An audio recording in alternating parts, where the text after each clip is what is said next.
سیدہ اسما بنت ابو بکر رضی اللہ تعالی عنہما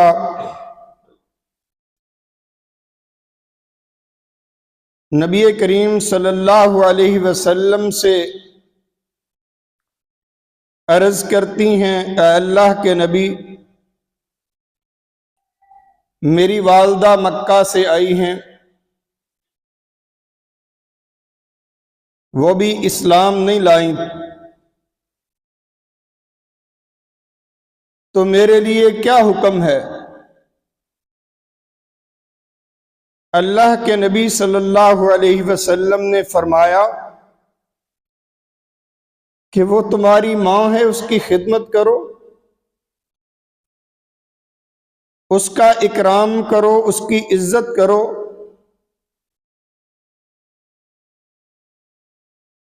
سیدہ عائشہ رضی اللہ تعالی عنہا کی والدہ علیحدہ تھیں اور ان کی بہن سیدہ اسما رضی اللہ تعالی عنہا کی والدہ مختلف تھیں۔ تو سیدہ اسما رضی اللہ تعالی عنہا کی والدہ ابھی اسلام نہیں لائیں تھیں، مکہ سے سارے لوگ ہجرت کر کے آگے، وہ وہیں رہیں۔ تو جب مدینہ میں آئیں تو تب انہوں نے یہ مسئلہ پوچھا۔ تو اس میں غور کرنے والی بات یہ ہے کہ اس کا مذہب اور ہے، بیٹی کا مذہب اور ہے، اور نبی کریم صلی اللہ علیہ وسلم مذہب کے مختلف ہونے کے باوجود سیدہ اسما رضی اللہ تعالی عنہا کو حکم دے رہے ہیں کہ ان کے ساتھ تم نے ماؤں جیسا سلوک کرنا ہے، جیسے والدہ کا احترام کیا جاتا ہے، ان کی عزت کی جاتی ہے، ان کی خدمت کی جاتی ہے، اسی طرح آپ نے کرنا۔ تو نسل کے تحفظ کے لیے جو انسان کی بنیادی ضرورت ہے، اس کے لیے یہ لازم ہے کہ جس طرح ایک شخص شادی کے بعد اپنے بچوں کی پرورش کرتا ہے، والدین ماں اور باپ جس طرح بچوں کی پرورش کرتے ہیں، ان کے ناز اور نخرے اٹھاتے ہیں اور بڑے پیار کے ساتھ، محبت کے ساتھ ان کو چھوٹے سے بڑا کرتے ہیں، اور ان کی خاطر، ان کی بنیادی ضرورتوں کو مکمل کرنے کی خاطر ساری دنیا کی خاک چھانتے ہیں، تو ان ماں باپ کے ساتھ اولاد کا ریلیشن جو ہے، جو تعلق ہے، وہ اس طرح ہونا چاہیے جس طرح اللہ تعالیٰ قرآن مجید میں بیان کر رہے۔ اگر ایسا نہیں ہوگا تو آپ کے سامنے ہے، ہمارا خاندانی نظام برباد ہو رہا ہے۔ ایک چھوٹا بچہ اپنے ہی باپ کو، جس نے اس کو چھوٹے سے بڑا کیا اور اس کے لیے مشکلات سہی، وہ اس کے سامنے بولتا ہے، بات نہیں مانتا، ان کا ادب نہیں کرتا، اونچی آواز سے بات کرتا ہے، بڑے روڈ انداز میں ان سے مخاطب ہوتا ہے۔ تو کیا اس طرح ہمارا خاندان محفوظ رہ سکتا ہے؟ خاندان کو محفوظ کرنے کے لیے یہ بنیادی شرط ہے کہ جتنے بھی آپ کے رشتے ہیں ان کے ساتھ رشتہ جوڑا جائے، توڑا نہ جائے۔ اور جڑتا کس طرح ہے کہ آپ ان کے ساتھ اچھے اخلاق سے پیش آئیں، اللہ اور اس کے رسول کے بتائے ہوئے اصولوں کے مطابق ان سے آپ بات کریں، ان کی خدمت کریں، ان کے ساتھ سلوک کریں۔ اللہ نے قرآن مجید میں فرمایا کہ احسان کرنا ہے۔ احسان وہ نیکی ہوتی ہے جو کسی نیکی کے بدلے میں نہیں کی جاتی۔ احسان وہ نیکی ہوتی ہے کہ وہ آدمی ڈیزرو نہیں کر رہا ہوتا لیکن پھر بھی نیکی کی جاتی ہے۔ اگر کوئی آپ کے ساتھ برا سلوک بھی کرے تب آپ نیکی کریں تو یہ احسان ہے۔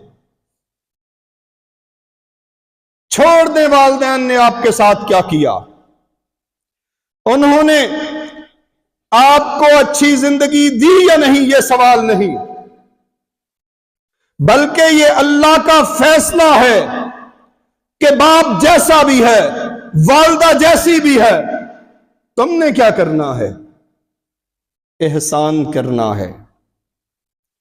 اور اگر ان میں سے کوئی بوڑھا ہو جائے، بڑی عمر کو پہنچ جائے، بڑی عمر میں انسان کچھ ایسے رویے اختیار کرتا ہے جو بچوں جیسے ہوتے ہیں، اور وہ ایک انسان کے لیے برداشت کرنا بڑا مشکل ہوتا۔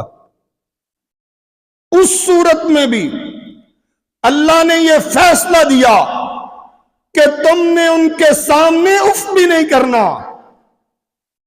بڑے روڈ لہجے اور اونچی آواز میں بات کرنا تو دور کی بات ہے،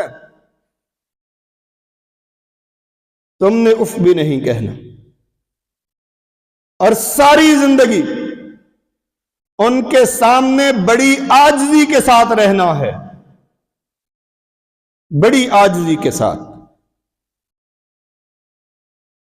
اور اللہ جانتا ہے کہ تم کس نہیں، کچھ لوگ دکھاوا کرنے کے لیے بھی بڑا لوگوں کے سامنے تو بڑا احترام کرتے ہیں، لیکن گھروں میں جا کے بےزتی کرتے ہیں۔ کئی لوگ تو گریبان پکڑتے ہیں، ہاتھ اٹھاتے ہیں، گھر سے نکال دیتے ہیں۔ یہ آج کل سارا کچھ ہو رہا ہے۔ اولڈ ہاؤس میں چھوڑ آتے ہیں، جی بوڑھا گھر نہیں رہ سکتا، تنگ کرتا ہے، اس کو اولڈ ہوم چھوڑ آئیں۔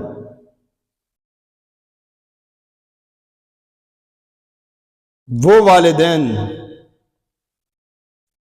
جنہوں نے تمہیں بڑا کرنے کے لیے مشقتیں سہی، مصیبتیں برداشت کی، تکلیفیں اور اذیتیں برداشت کی،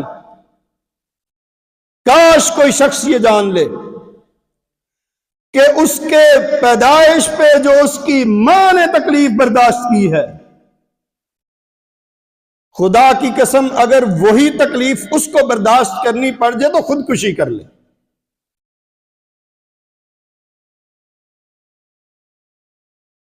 اور ایسے حالات میں کوئی والدہ کے سامنے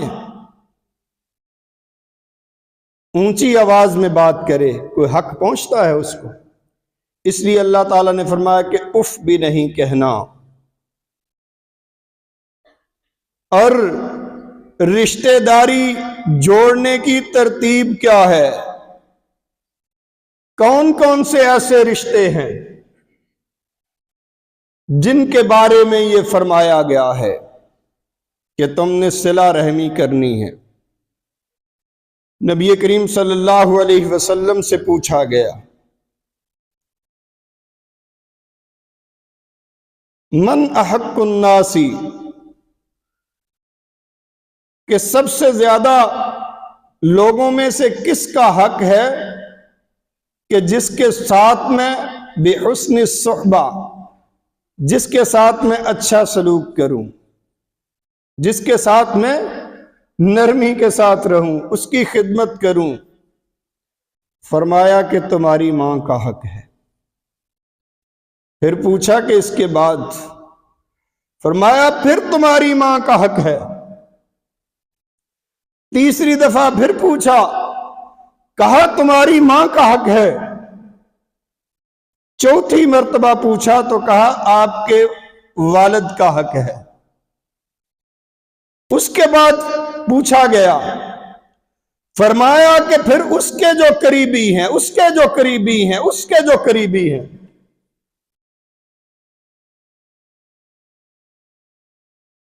یعنی بیسک یونٹ کیا ہے رشتے کا؟ والدین، اور والدین سے جڑے سارے کے سارے رشتے، ان کے ساتھ ہم نے حسن سلوک کرنا ہے، احسان کرنا ہے۔ وہ نیکی آپ کے ساتھ کوئی نہ کریں، آپ کی مدد کچھ نہ کریں، آپ کو کچھ عطا نہ کریں، لیکن آپ نے پھر بھی ان کے ساتھ احسان کرنا ہے۔ نبی کریم صلی اللہ علیہ وسلم نے ترتیب بتا دی، اور اللہ کے نبی صلی اللہ علیہ وسلم فرماتے ہیں کہ اگر کوئی چاہتا ہے نا کہ اس کے رزق میں برکت ہو، اس کا رزق کھول دیا جائے، وسیع کر دیا جائے، پھیلا دیا جائے، اور اس کے بعد اس کی عمر میں بھی برکت ہو، یعنی اس کا اثر بھی کوئی پیچھے دنیا میں ہو جس سے وہ پہچانا جائے کہ وہ شخص اس دنیا میں تھا، تو وہ کیا کرے؟ وہ صلہ رحمی کرے۔ اور صلہ رحمی کے سب سے زیادہ حقدار کون ہے؟ 3 گنا والدہ، والد، پھر ان سے جڑے رشتے۔ اور یہ نہیں کہ ہم نے اپنے رشتہ داروں کو، چچا کے بیٹوں کو، تائے کے بیٹوں کو، خالوؤں کو، ماموؤں کو ہم نے شریکہ سمجھا ہوا کہ وہ جیسے ہمارے دشمن ہیں۔ شریکہ کا مطلب یہ دشمن ہی لیا جاتا ہے نا۔ لیکن نبی کریم صلی اللہ علیہ وسلم کا جو اپنی لائف میں اپنے رشتہ داروں کے ساتھ سلوک تھا، وہ ہمارے لیے مشعل راہ ہے۔ انہوں نے تو کبھی ایسا نہیں سوچا ان کا کوئی رشتہ دار عمر سے چھوٹا ہو، کوئی عمر سے بڑا ہو، انہوں نے ہمیشہ بہترین سلوک کیا۔ اور سیدنا عباس رضی اللہ تعالی عنہ، ایک دفعہ سیدنا عمر رضی اللہ تعالی عنہ کو بھیجا زکوٰۃ اکٹھی کرنے کے لیے، ان میں سے 3 لوگوں نے زکوٰۃ نہیں دی، ابن جمیل، خالد بن ولید رضی اللہ تعالی عنہ، اور عباس جو نبی کریم صلی اللہ علیہ وسلم کے چچا تھے رضی اللہ تعالی عنہ۔ عمر رضی اللہ تعالی عنہ واپس آئے، آ کے بتایا کہ ان 3 لوگوں نے زکوٰۃ ادا نہیں کی۔ اللہ کے نبی صلی اللہ علیہ وسلم نے فرمایا کہ ابن جمیل وہ بندہ ہے، وہ اس بات کی خار لے رہا ہے کہ وہ پہلے فقیر تھا، اللہ نے اس کو غنی بنا دیا، وہ زکوٰۃ دینے سے انکاری ہے۔ اور رہے خالد بن ولید رضی اللہ تعالی عنہ، تو انہوں نے دن رات اپنی جان اور مال، اپنی ساری زریں، اپنے سارے گھوڑے، اپنے سارا اسلحہ اللہ کی راہ میں قربان کیا ہوا ہے، وہ میدان جنگ میں جنگیں لڑتے ہیں۔ اور سیدنا عباس رضی اللہ تعالی عنہ کے بارے میں فرمایا کہ عمر، کیا تمہیں اس بات کا احساس نہیں کہ وہ میرے چچا ہیں، اور چچا باپ کے برابر ہوتا ہے؟ چچا باپ کے برابر ہوتا ہے، اگر انہوں نے زکوٰۃ نہیں دی تو مجھ سے لے لینی تھی۔ اور پھر نبی کریم صلی اللہ علیہ وسلم نے جتنی زکوٰۃ بنتی تھی اس سے 2 گنا دی۔ اور یہاں پہ چچا اور تائے کے گریبان کو پکڑا جاتا ہے۔ اب سوچیں تو صحیح نا، آپ کی حیثیت کیا ہے؟ آپ کے پاس سارا کچھ اللہ کا ہے، تمہاری ذات اللہ کی ملکیت ہے، اور پھر ہم اس کے بتائے ہوئے اصولوں کے مطابق اپنے رشتہ داروں سے رشتہ داری نہیں جوڑتے، ہم چچا اور تایا کے گریبانوں کو پکڑتے، جو والد کے برابر ہیں۔ اور جو خالائیں ہیں ان کے ساتھ مفت کی دشمنیاں ہوتی ہیں. جس نے رشتہ نہیں دیا اس سے ناراض ہو جو اس کے ساتھ جینا مرنا بند کر دو. اللہ کے نبی صلی اللہ علیہ وسلم کا کیا طریقہ ہے؟ جب نبی کریم صلی اللہ علیہ وسلم مکہ میں حدیبیہ کے صلح کے بعد عمرہ قضا ادا کرنے گئے، جب مکہ سے واپس آنے لگے تو آپ کے چچا سید حمزہ رضی اللہ تعالی عنہ کی بیٹی امامہ چھوٹی تھی، وہ اللہ کے نبی صلی اللہ علیہ وسلم کو چچا چچا پکارتے ہوئے پیچھے آ گئی. سیدنا علی رضی اللہ تعالی عنہ نے اس کو ساتھ لے لیا اور سیدہ فاطمہ رضی اللہ تعالی عنہ کی سواری پہ سوار کرا دیا. اور جب مدینے میں پہنچے تو 3 آدمی اس کو لینے آ گئے. ایک زید جو سید حمزہ رضی اللہ تعالی عنہ کے مواخات مدینہ میں بھائی بنے تھے. انہوں نے کہا یہ میرے بھائی کی بیٹی ہے، یہ مجھے اس کی حضانت دی جائے، میں اس کی پرورش کرتا ہوں، یہ میرے ساتھ رہے گی. سیدنا جعفر رضی اللہ تعالی عنہ جو سیدنا علی رضی اللہ تعالی عنہ کے بھائی ہیں، انہوں نے کہا کہ یہ بیٹی، یہ بچی میرے پاس آنی چاہیے کیونکہ یہ میرے چچا کی بیٹی ہے اور اس کی خالہ میری بیوی ہے.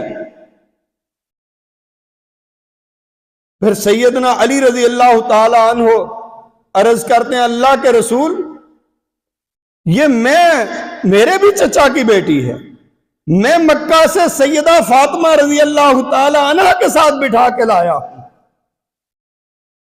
اس کا حق تو مجھے ملنا چاہیے. نبی کریم صلی اللہ علیہ وسلم نے کس کے حق میں فیصلہ دیا؟ جن کے پاس اس بچی کی خالہ تھی، اور ساتھ یہ بھی کہا کہ جو خالہ ہے وہ ماں کے برابر ہوتی ہے. اور آج ہم نے رشتہ داروں کو کچھ رشتہ سمجھا ہی نہیں ہے. خالہ، چاچا، تایا کون ہے، مامے کون ہیں؟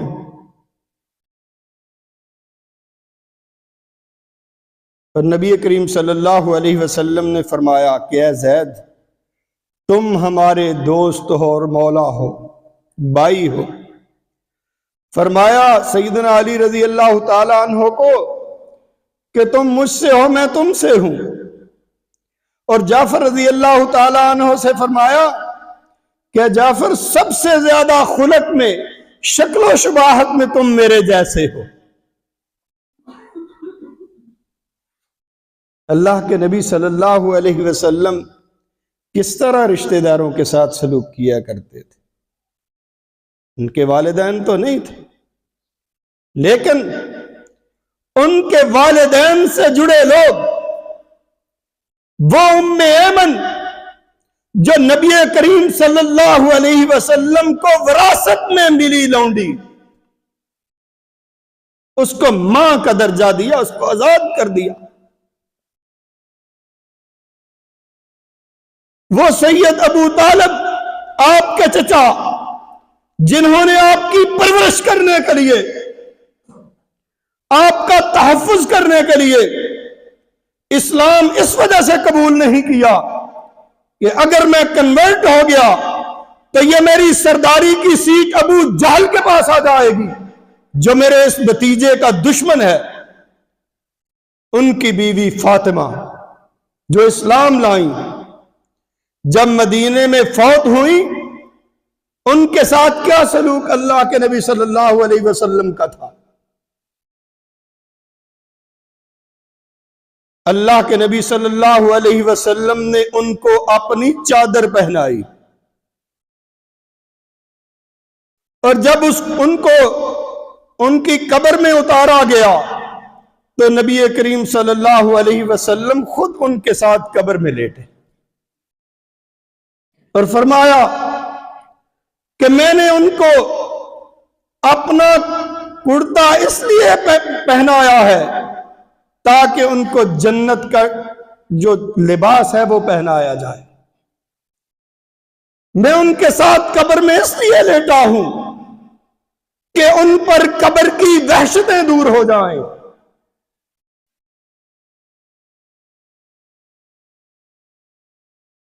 ان کے خلاف لڑنا تو کیا، ان کے خلاف بولنا تو کیا، ان کی شان میں گستاخی کرنا تو کیا۔ خدا کی قسم، اللہ کے نبی صلی اللہ علیہ وسلم نے اپنے پورے نسب کے بارے میں کوئی غلط شعر بھی کہلوانا گوارا نہ کیا۔ جب جنگ خندق ہوئی، خندق کے بعد کفار کو یہ پتا چل گیا کہ اب مسلمانوں کے خلاف ہماری میدان جنگ میں دال گلنے والی نہیں۔ انہوں نے سب کو اکٹھا کیا اور جو سب سے بڑے شاعر تھے، خطیب تھے، ان کو کہا کہ نبی کریم صلی اللہ علیہ وسلم کی شعروں میں، خطبوں میں مذمت کی جائے۔ ان کو جادوگر، ان کو کاہن، ان کو شاعر، ان کو جاہل، پتہ نہیں کیا کیا لقب دیے جائیں، ہجب کی جائے ان کی۔ ہجب کا مطلب ہے گالیاں دی جائیں شعروں میں۔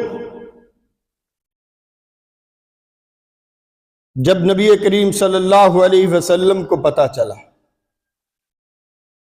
حسان بن ثابت رضی اللہ تعالی عنہ شاعر تھے، دو ان کے علاوہ تینوں کی ذمہ داریاں لگا دی گئی۔ حسان بن ثابت رضی اللہ تعالی عنہ عرض کرتے ہیں، اے اللہ کے رسول، مجھے اجازت دیجئے، میں ان کے خاندانوں کو پن دوں گا حجب کے اندر۔ اللہ کے نبی صلی اللہ علیہ وسلم جو بات سننے والی ہے وہ یہ ہے، اللہ کے نبی صلی اللہ علیہ وسلم فرماتے ہیں کہ ان میں تو میرے نسب والے بھی موجود ہیں، اور یہ مجھے گوارا نہیں کہ تم ان کو گالیاں دو جو میرے نسب میں شامل ہیں۔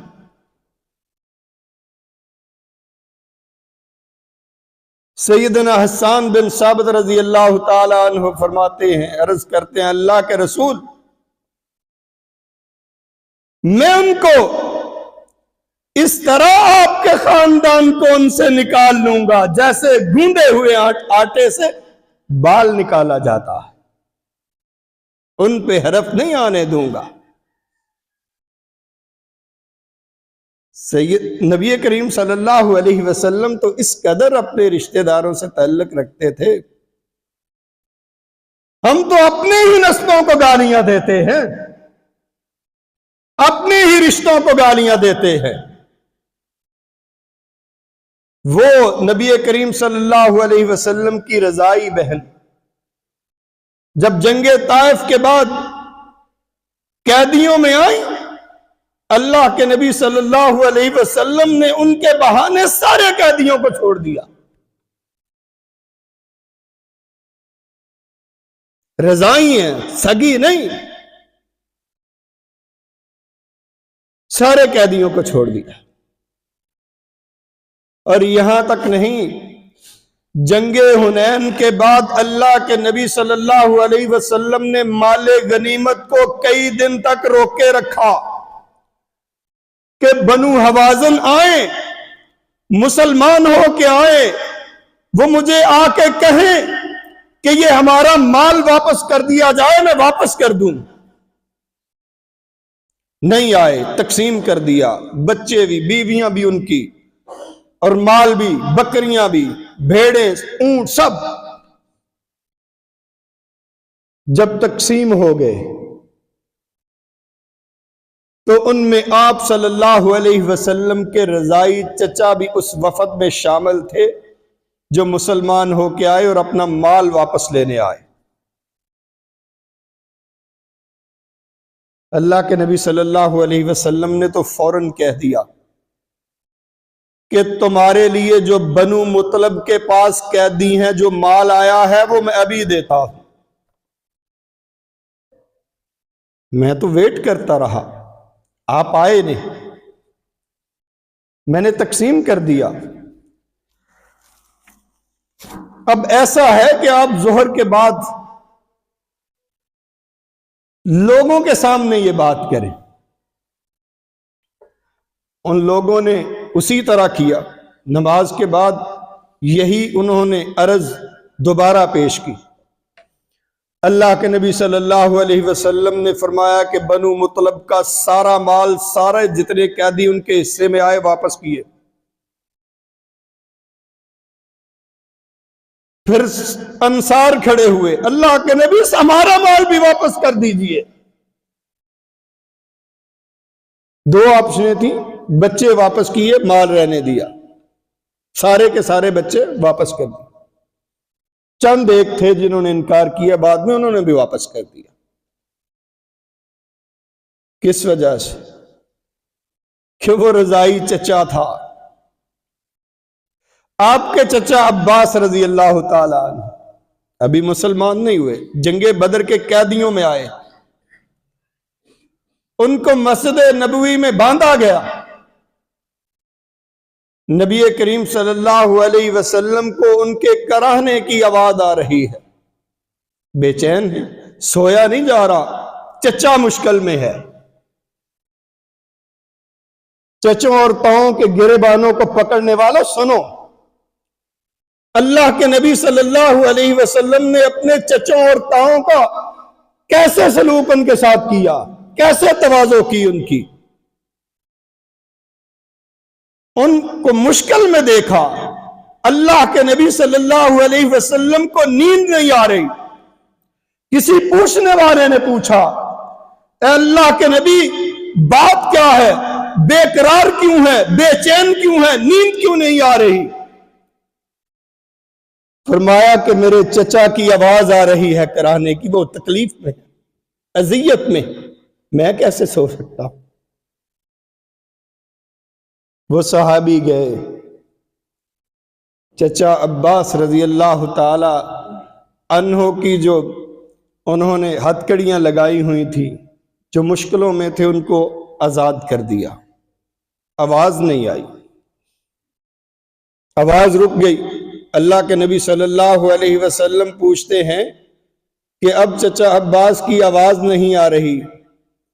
کسی بتانے والے نے بتایا، اللہ کے رسول میں نے اس کی جو ہتھ کڑیاں ہیں وہ کھول دی ہیں، وہ اب آزاد ہیں، اس لیے ان کی آواز نہیں آ رہی۔ تو اللہ کے نبی صلی اللہ علیہ وسلم نے فرمایا کہ جس طرح کا سلوک میرے چچا کے ساتھ کیا ہے، باقی سارے اسیروں کے ساتھ بھی یہی کرو، سارے قیدیوں کو رہا کرو۔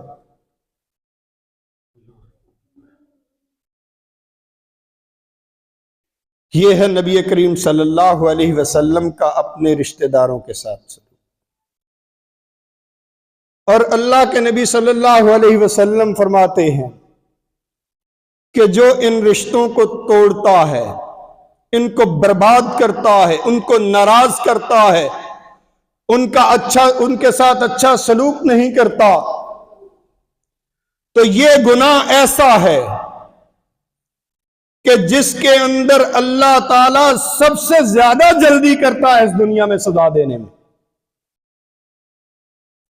اور جسٹ اس دنیا میں نہیں، بلکہ اللہ کے نبی صلی اللہ علیہ وسلم فرماتے ہیں کہ اس سزا کو آخرت کے لیے بھی برقرار رکھا جاتا ہے، آخرت میں بھی ملے گی، ذخیرہ کیا جائے گا۔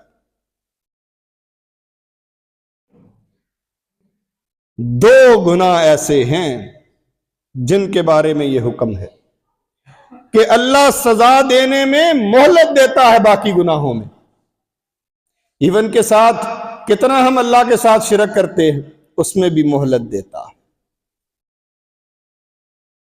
فوری پکڑ نہیں کرتا، مہلت دیتا ہے، آ جائے اب واپس آ جائے، اب واپس آ جائے، موت کے فرشتے کے نظر آنے سے پہلے تک اس کو مہلت دیتا ہے۔ لیکن دو گناہ ایسے ہیں جن کے کرنے سے اللہ فوری سزا دیتا ہے انسان کو، البغی و قطیعۃ الرحم، بغاوت کرنے والا اپنی قوم سے، اپنے ملک سے، اپنی ملت سے بغاوت کرنے والا، اور دوسرا رشتہ داریوں کو توڑنے والا۔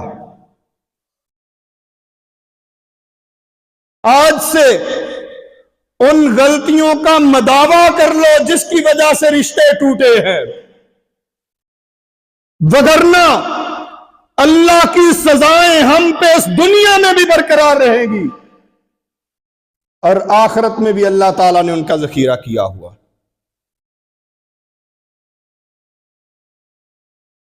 جب ہم یہ لوگوں سے شکایت کرتے ہیں کہ میں برباد ہو گیا، میں فقیر ہو گیا، مجھے رزق نہیں مل رہا، بابوں کے پاس دوڑتے ہیں۔ یہ تمہارے رشتہ دار ہیں، تمہارے بابے، یہ تمہارے والدین، کرواؤ ان سے دعائیں، کرو ان کی خدمت، ان کے دل میں ابھی خیال آئے گا تمہارے لیے دعا کا، اللہ قبول کر لیتا ہے۔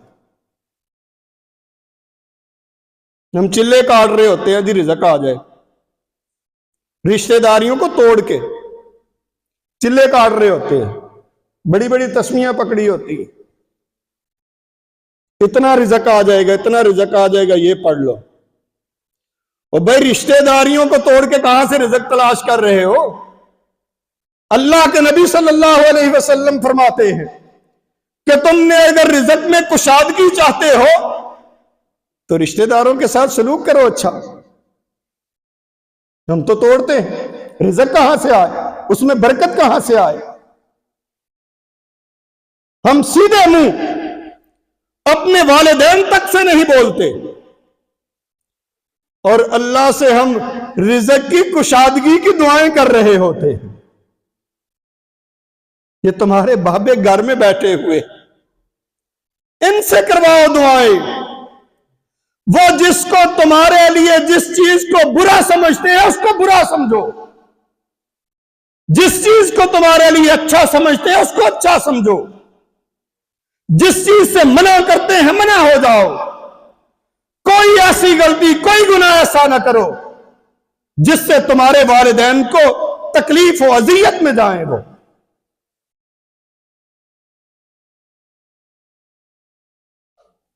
نبی کریم صلی اللہ علیہ وسلم فرماتے ہیں عقبہ، جو تم سے رشتے توڑتا ہے نا اس کے ساتھ رشتے جوڑو، جو تمہیں محروم کرتا ہے نا رشتہ دار اس کو عطا کرو، اور جو تم پہ ظلم کرتا ہے تم اس کے ساتھ پیار کرو۔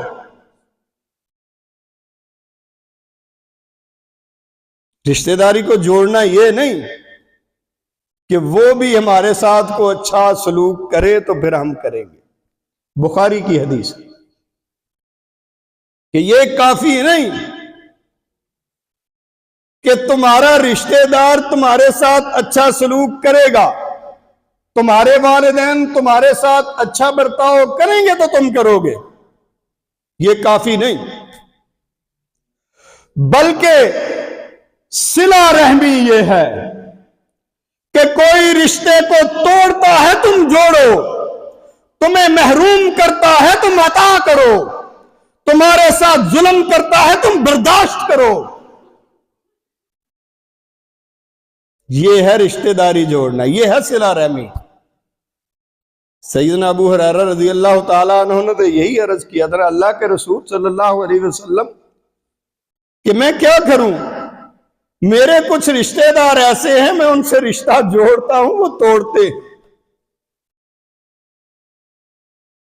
میں ان کے ساتھ اچھا سلوک کرتا ہوں میرے ساتھ برا سلوک کرتے، میں ان کے ساتھ برداشت کا معاملہ کرتا ہوں وہ میرے ساتھ جہالت کا معاملہ کرتے۔ اللہ کے نبی صلی اللہ علیہ وسلم فرماتے ہیں کہ ابو ہریرہ اسی طرح ہے جس طرح تم کہہ رہے ہو، تو سن لو تم ان رشتے داروں کے منہ میں جلتی ہوئی راکھ ڈال رہے ہو، اور جب تک ایسا کرتے رہو گے، سن لو یہ بات، کہ جب تک تم ایسا کرتے رہو گے تمہارے ساتھ ایک مددگار مقرر کر دیا جائے گا۔ جب تک تم ایسا کرتے رہو گے کہ رشتہ دار آپ سے رشتہ توڑیں، آپ جوڑو، وہ آپ پہ ظلم کریں، آپ برداشت کرو، وہ آپ کو محروم کریں، آپ ان کے عطا کرو، تو خدا کی قسم تمہارے ساتھ ایک مددگار ہوگا جو تمہاری طرف سے ہر قسم کا دفاع کرنے والا ہوگا۔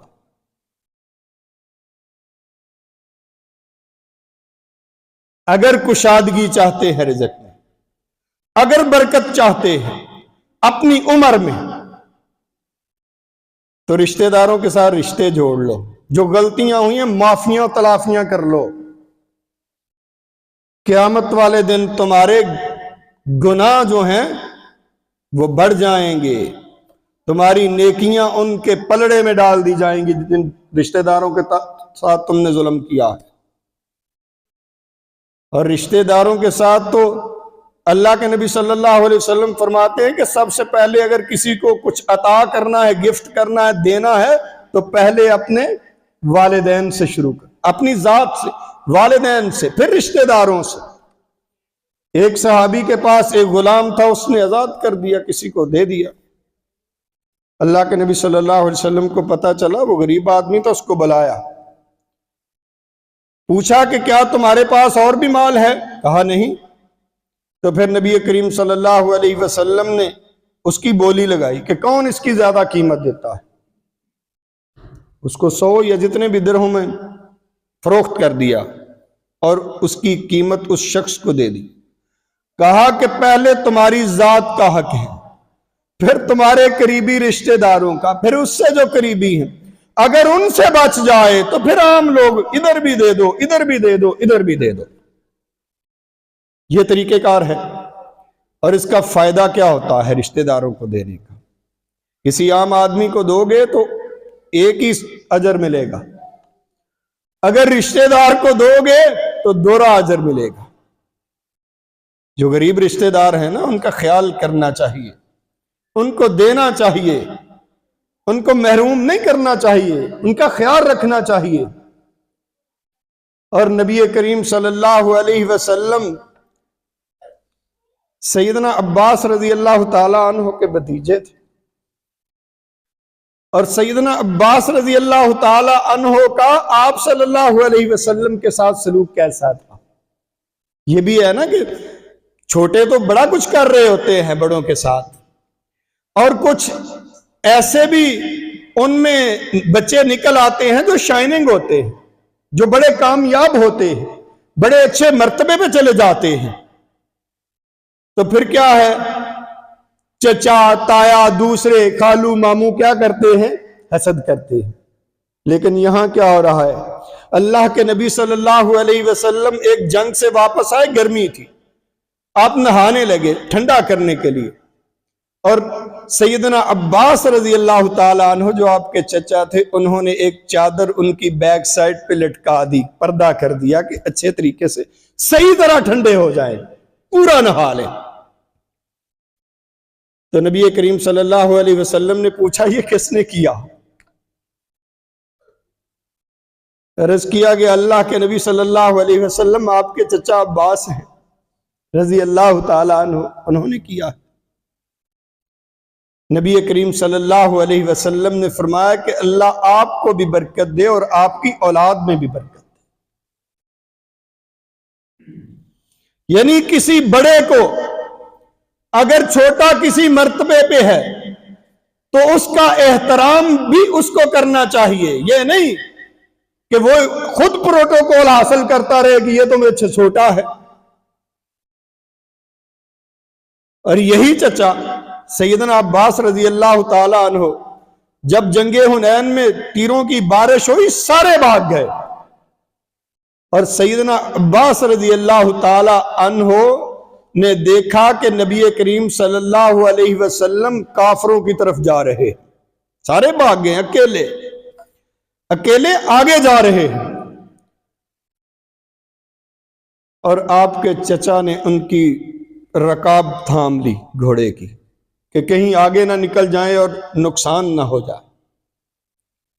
بڑے تو چھوٹوں کی اس طرح عزت کرتے ہیں، ان کا احترام، اگر اللہ نے ان کو کوئی مرتبہ دیا ہے تو ان کا مرتبہ پہچاننے میں، ان کے ساتھ اچھے طریقے سے حسد کی بجائے اس کو دعائیں دینے میں آپ لوگوں کا ہی فائدہ ہوگا، آپ کے خاندان کا ہی فائدہ ہوگا، وہ کوئی علیحدہ خاندان سے تو نہیں ہوتا۔ تو نبی کریم صلی اللہ علیہ وسلم سے جو بڑے تھے، اللہ کے نبی صلی اللہ علیہ وسلم کو اللہ نے رسول بنایا تھا تو ان کا احترام بھی کرتے تھے۔ اسی طرح ہمیں چھوٹا ہو یا بڑا، ترتیب یہ ہے، ہم چھوٹے پہ رحم کریں گے تو بڑے کا ادب ہوگا، بڑا چھوٹے کو مارے گا اور چھوٹے سے توقع کرے گا کہ وہ ادب کرے، یہ ایسا نہیں ہوتا، بلکہ چھوٹوں پہ ہم نے رحم کرنا ہے اور بڑوں کا ہم نے ادب کرنا ہے۔ وآخر دعوانا